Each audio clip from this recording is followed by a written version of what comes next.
दोस्तों ट्रेन के इंतजार में एक लड़की प्रयागराज रेलवे स्टेशन पर बैठ करके ट्रेन का इंतजार कर रही होती है। दोस्तों आज उसका एग्जाम था और उसको एग्जाम देने के लिए गोरखपुर जाना था। दोस्तों गोरखपुर के एक बड़े से विद्यालय में आज उसका एग्जाम था। दोस्तों वो ट्रेन के अंदर चढ़ती है और जैसे ही ट्रेन के अंदर चढ़ करके स्लीपर के अंदर कोई जगह ढूंढने की कोशिश करती है ताकि उसको बैठने का मौका मिल जाए, लेकिन उस स्लीपर के अंदर कहीं पर भी कोई जगह नहीं मिल पाती है।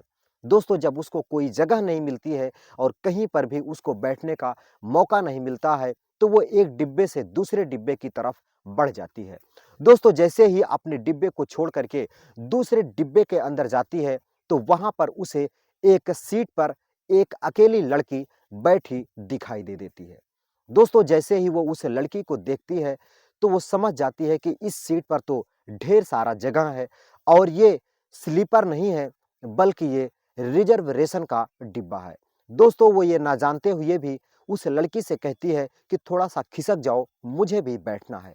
दोस्तों जैसे ही वो ये बात बोलती है, तो वो जो लड़की थी, वो कहती है कि नहीं, नहीं, यहाँ पर आप नहीं बैठ सकती, ये किसी और की सीट है और अभी वो बाथरूम गए हुए हैं, बस आते ही होंगे। मैंने भी रिक्वेस्ट किया है, तभी मुझे इस सीट पर उन्होंने बैठने दिया है। दोस्तों वो जो लड़की थी, वो थोड़ी देर खड़ी रहती है और कहती है कि थोड़ा-सा खिसक जाओ, मैं भी बैठूँगी, आएँगे तो मैं उनसे बात कर लूँगी। दोस्तों फिर क्या वो लड़की थोड़ी-सी खिसक जाती है और ये लड़की उसी सीट पर बैठ जाती है। दोस्तों पहले अपने बैग को उसी के बगल में जो खूँटी थी वहाँ पर टाँग देती है और फिर उस सीट पर बैठ कर के अपना सफ़र तय करने लगती है। दोस्तों 2 मिनट के बाद उस व्यक्ति जिसकी वो सीट थी वो आ जाता है और जैसे ही वो आकर के देखता है कि एक लड़की के अलावा दूसरी लड़की भी आकर के इसी सीट पर बैठ गई है, तो वो विरोध ना करते हुए समझ जाता है कि एग्ज़ाम की तैयारी है और बहुत सारे स्टूडेंट अपने एग्ज़ाम को देने के लिए जा रहे हैं, जिस वजह से ये लड़की भी शायद वहीं जा रही है और इसको भी काफ़ी दिक्कतें हो रही हैं क्योंकि पूरी ट्रेन भरी हुई है और कहीं पर भी कोई जगह नहीं है। तो ठीक है, मैं भी बैठ कर के सफ़र कर लूँगा। आगे जब ये लोग उतर जाएँगे, तो मैं आराम से लेट कर के जाऊँगा। दोस्तों वो अपनी सीट को इधर-उधर झाड़ता है और फिर उन्हीं के बगल में बैठ जाता है।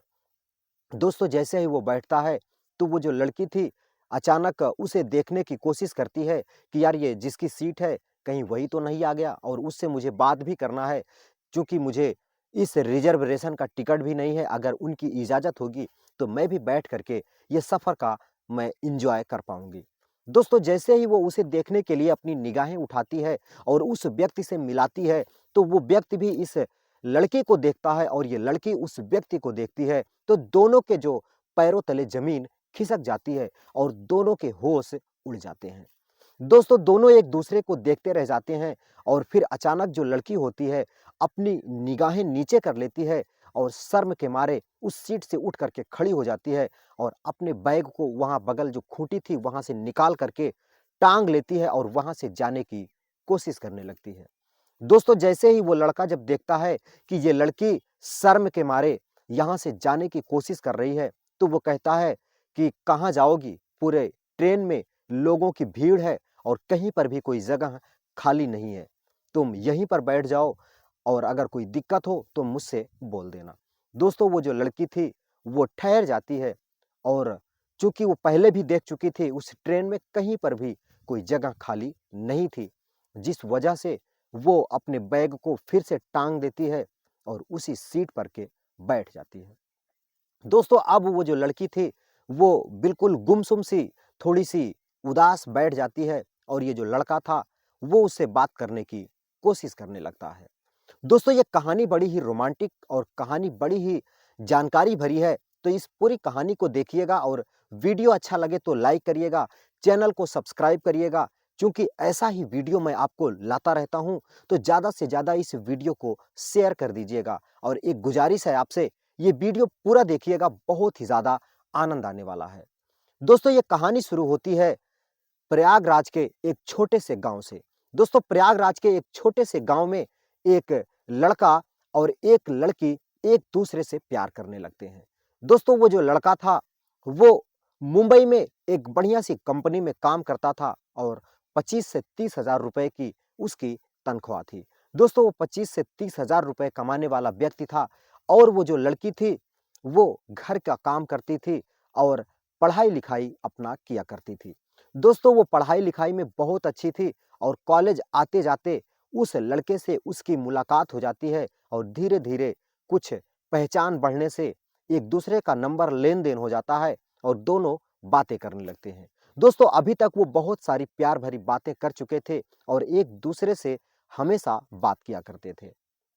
उस लड़की को जब भी समय मिलता, तो वो उस लड़के के पास कॉल कर देती और फिर वो लड़का उस लड़की से प्यार भरी बातें करने लगता। दोस्तों, धीरे-धीरे ये समय 6 महीने बीत जाता है और 6 महीने में उन दोनों का जो प्यार था, वो आगे बढ़ जाता है। दोस्तों, उसी 6 महीने के बीच में इस लड़की की जिसका नाम साधना होता है, साधना की शादी के लिए साधना के घर वाले लड़के की तलाश करने लगते हैं। दोस्तों जो लड़के की तलाश करने लगते हैं और जब साधना को ये बात पता चलती है कि उसकी जो शादी है वो एक लड़के से जिसका नाम किशन है उसके साथ तय कर दिया गया है, तो साधना मारे चिंता में आ जाती है और ये सोचने लगती है कि यार मैं जिससे प्यार करती हूँ उसका क्या होगा। हालांकि उन दोनों के बीच में शादी की बात अभी कभी भी नहीं हुई थी कि मैं तुमसे शादी करूंगा, या ये लड़की भी नहीं बोली थी कि मैं आपसे शादी करूंगी।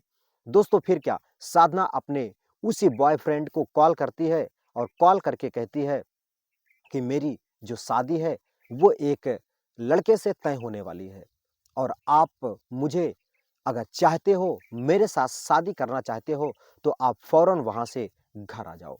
दोस्तों वो जो लड़का था वो कहता है कि अभी तो ऐसी कोई बात नहीं हुई थी, फिर अचानक तुम्हारी शादी कैसे तय हो गई?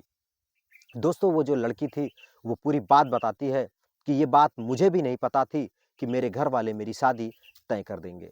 दोस्तों फिर क्या, देखते ही देखते उस लड़की की शादी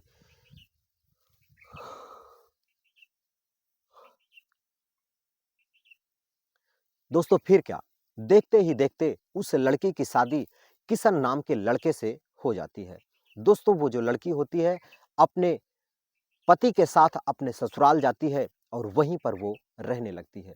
दोस्तों इधर उसका जो आशिक था, उसका जो बॉयफ्रेंड था, जिसका नाम मोहन होता है, वो मुंबई से गाँव आ जाता है। दोस्तों मोहन मुंबई से गाँव आता है और गाँव आने के बाद जब उसे पता चलता है कि उसके जो गर्लफ्रेंड थी, जिससे वो प्यार करता था, उसकी शादी हो चुकी है और वो अपनी ससुराल गई हुई है। दोस्तों वो जो लड़का था, वो अपने प्यार को पाने के लिए तड़प उठता है, लेकिन कर भी क्या पाता, क्योंकि उसकी जो पत्नी थी वो उसके गांव को छोड़ करके अपने ससुराल जा चुकी थी। दोस्तों 15 दिन के बाद साधना की विदाई होती है और साधना अपने मायके में आ जाती है।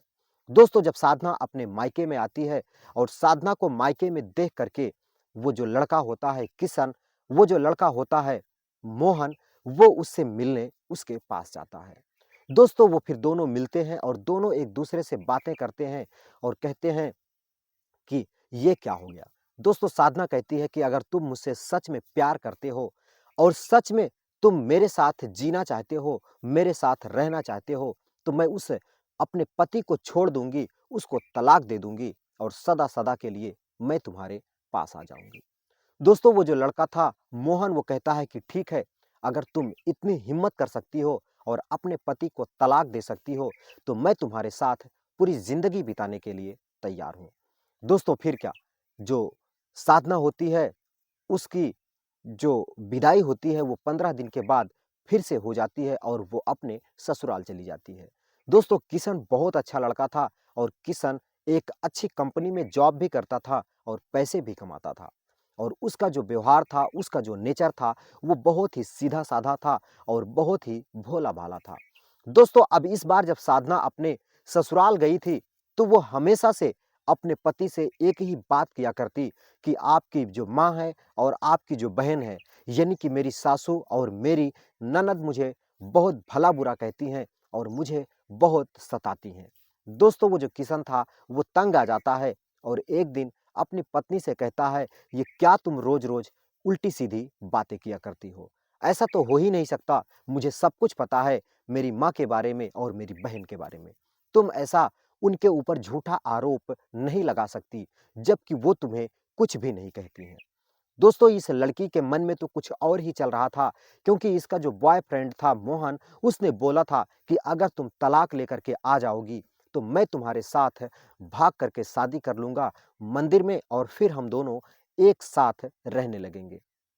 दोस्तों, ये जो लड़की थी, बस यही चाह रही थी कि किसी तरीके से घर में कलेश बढ़े और किसी तरीके से घर में झगड़ा हो जाए और मैं इनसे तलाक लेकर के अलग हो जाऊं। दोस्तों, एक दिन वो जो लड़की थी, वो अपने पति को भला-बुरा कहने लगती है और कहने लगती है कि तुम बिल्कुल डरपोक हो, तुम अपनी माँ और बहन के पक्ष में बात करते हो और मुझे तो बिल्कुल घर का नौकर समझते हो। अगर ऐसी ही बात है और मैं घर की नौकरानी हूँ, तो मैं यहाँ नहीं रहूँगी। मैं तुमसे तलाक चाहती हूँ और तुम मुझे तलाक दे दो। दोस्तों, उसका जो पति था किशन, जब ये बातें सुनता है तो उसको बड़ा असहज महसूस होता है और वो सोचने लगता है कि ये मेरी पत्नी भला ऐसे क्यों बोल सकती है। और दोस्तों, वो जो अपनी पत्नी को डांटने लगता है और बातें हुई बातों में बात काफ़ी आगे बढ़ जाती है और वो अपनी पत्नी पर हाथ उठा देता है, उसे 2-4 झापड़ जड़ देता है। दोस्तों, जो जब 2-4 झापड़ जड़ देता है, तो उसकी पत्नी को एक बहाना मिल जाता है। वो तुरंत अपने मायके में फ़ोन लगाती है और कहती है कि मुझे ये लोग यहाँ मार रहे हैं, मुझे सता रहे हैं और मुझे यहाँ मेरा जीना दुश्वार कर दिए हैं। मुझे यहाँ नहीं रहना है, इस लड़के से मुझे तलाक चाहिए। दोस्तों, फिर क्या उसके मायके वाले आते हैं, बात को सुलह करने की कोशिश कर रहे थे, लेकिन ये जो लड़की थी, ये अपनी एक भी बात को मानने के लिए तैयार नहीं थी, सिवाय वो यही चाह रही थी कि बस किसी तरीके से इस लड़के से मेरा तलाक हो जाए। दोस्तों, वही होता है, धीरे-धीरे 10 से 15 दिन बीत जाता है और उस लड़के से इस लड़की का तलाक हो जाता है। दोस्तों, अब दोनों का जब तलाक हो जाता है, तो वो जो लड़की होती है अपने मायके वापस आ जाती है और ये लड़का अपने काम-धंधे में लग जाता है। दोस्तों, अब एक दिन वो रात को चुपके से मोहन को फ़ोन करती है और कहती है कि मोहन देखो, 2 से 3 महीने तक हम लोग बिल्कुल बात भी नहीं करेंगे और एक-दूसरे से मिलेंगे भी नहीं, क्योंकि अगर हम दोनों एक-दूसरे से मिलेंगे, बात करेंगे, तो लोगों को यही लगेगा कि मैं तुमसे मिलने और तुमसे बात करने के लिए ही उस लड़के को तलाक दिया है। तो इसलिए मैं आपसे गुज़ारिश करती हूँ कि 2 महीने के बाद ही हम दोनों अपने-अपने मोबाइल चालू करेंगे और एक-दूसरे से बात करेंगे और फिर अगला कदम उठाएँगे। दोस्तों, जो मोहन था वो कहता है कि ठीक है, जैसी आपकी मर्ज़ी, और उस दिन से वो फिर से अपना मुंबई निकल जाता है और अपनी कंपनी में काम करने लगता है। दोस्तों, धीरे-धीरे 2 महीने का समय बीत जाता है और फिर एक दिन जो साधना होती है, वो अपने बॉयफ्रेंड यानी कि मोहन को कॉल करती है। उसका जो नंबर था वो बंद बताता है, तो उसके एक दोस्त से उसका जो नंबर था वो लेती है और उस नए नंबर पर कॉल करती है। दोस्तों, नए नंबर पर जब कॉल करती है, तो वो जो मोहन था, वो उसकी कॉल को उठाता है और बात करने लगता है। और वो लड़की जो साधना थी, वो कहती है कि मोहन तुम फ़ौरन घर आ जाओ, क्योंकि 2 महीने से ज़्यादा हो गया है, अब हम दोनों भाग करके शादी कर लेंगे। दोस्तों, वो जो मोहन था वो कहता है कि पहले तुम अपने पति को तलाक दो, उसके बाद हम दोनों शादी करेंगे। दोस्तों, वो लड़की जो थी वो कहती है कि तलाक तो मेरा 2 महीना पहले ही हो चुका है और अब तो हम तुम्हारे ही साथ रहना चाहते हैं। दोस्तों, वो जो लड़की थी, वो रो रही थी और अपने बॉयफ्रेंड को सारी बात बता रही थी। लेकिन उसका जो बॉयफ्रेंड था मोहन, वो बिल्कुल किसी भी असलियत मूड में नहीं था और वो बस इतना ही कह रहा था कि झूठ बोल रही हो तुम। तुमने अपने पति को तलाक नहीं दिया है और इतनी जल्दी भला कोई तलाक देता है क्या?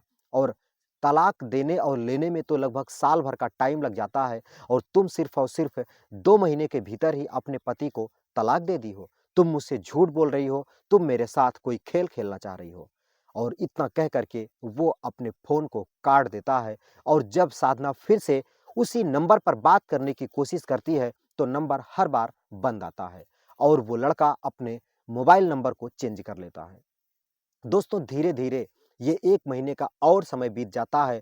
अब साधना बिल्कुल अकेली पड़ गई थी, क्योंकि पति को इसने तलाक दे दिया था, बॉयफ्रेंड इसका झूठा और गद्दार निकल गया था। अब इससे वो बात नहीं करना चाह रहा था, इसके साथ शादी नहीं करना चाह रहा था। दोस्तों अब साधना बिल्कुल अकेली पड़ गई थी और वो घुट-घुट करके ज़िंदगी जीने लगती है, कभी रोने लगती है, जब भी अकेली होती है। दोस्तों उसके घर वाले सोच रहे थे कि ये पहले तो तलाक से बहुत खुश थी, लेकिन अब जब तलाक हो गया है, तो वो क्यों रो रही है? दोस्तों असल में साधना तलाक का वो गम मना रही थी या फिर अपने बॉयफ्रेंड की जो जुदाई था उसका, यानी कि दोनों का उसको जो गम था वो खाया जा रहा था। दोस्तों धीरे-धीरे समय बीतने लगता है और फिर उसके घर वाले कहते हैं कि बेटा ऐसे गुमसुम से ज़िंदगी नहीं पार होती, ऐसा करो तुम अपनी पढ़ाई को कंटिन्यू करो और जब तुम अपनी पढ़ाई करने लगोगी तो इन सारी बातों को भूल जाओगी। दोस्तों वो जो साधना थी फिर से अपनी पढ़ाई करने लगती है और अपने एग्ज़ाम वगैरह देने लगती है। दोस्तों पूरे 5 साल बीत गए थे इस लड़की को अपने पति से तलाक लिए।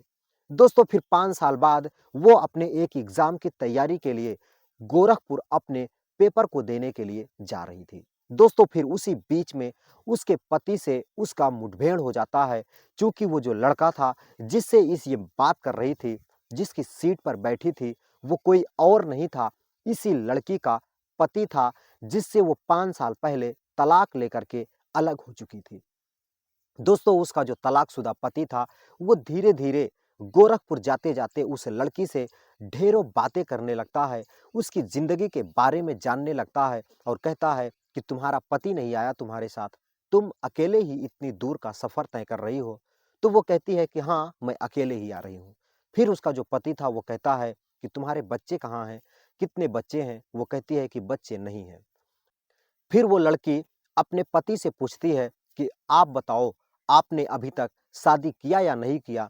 तो वो कहता है कि नहीं, अभी तक मैंने शादी नहीं किया है और मैं आगे भी शादी नहीं करूँगा, क्योंकि मैंने जिससे शादी किया था, वो तो मुझे तलाक दे कर के मेरे ऊपर ढेरों इल्ज़ाम लगा कर के अपने मायके चली गई है। दोस्तों ये जो लड़की थी, शर्म से इसकी जो निगाहें थी नीचे झुक जाती है और कहती है कि मुझे माफ़ कर दो, क्योंकि मैं उस समय समझ नहीं पाई थी और मैंने आपके प्यार को ठुकरा दिया था, क्योंकि मैं किसी और के प्यार में फँस चुकी थी और उसी के कहने पर मैंने आपके ऊपर इल्ज़ाम लगाया, आपसे लड़ाइयाँ की और आपको मैंने तलाक दे दिया। दोस्तों वो जो लड़का था किशन, वो बताने लगता है कि मुझे सब पता है, तुम मोहन से प्यार करती हो और वही मोहन जो तुम्हें आज कहीं का नहीं छोड़ा है, ना तो तुमसे शादी किया और ना ही वो तुम्हारे साथ आगे भी शादी करने के लिए तैयार है। वो सिर्फ़ और सिर्फ़ तेरे साथ खेल खेला और तुम्हें कहीं का नहीं छोड़ा। दोस्तों वो जो साधना थी, वो बिल्कुल शर्मा जाती है और रोने लगती है और अपने पति के पाँव पकड़ लेती है और उसी ट्रेन के अंदर रोने लगती है और कहने लगती है कि मुझे माफ़ कर दो, अगर हो सके तो मेरे साथ फिर से नए सिरे से ज़िंदगी शुरू कर लो। मैं आपके साथ जीना चाहती हूँ और आपके साथ मैं रहना चाहती हूँ।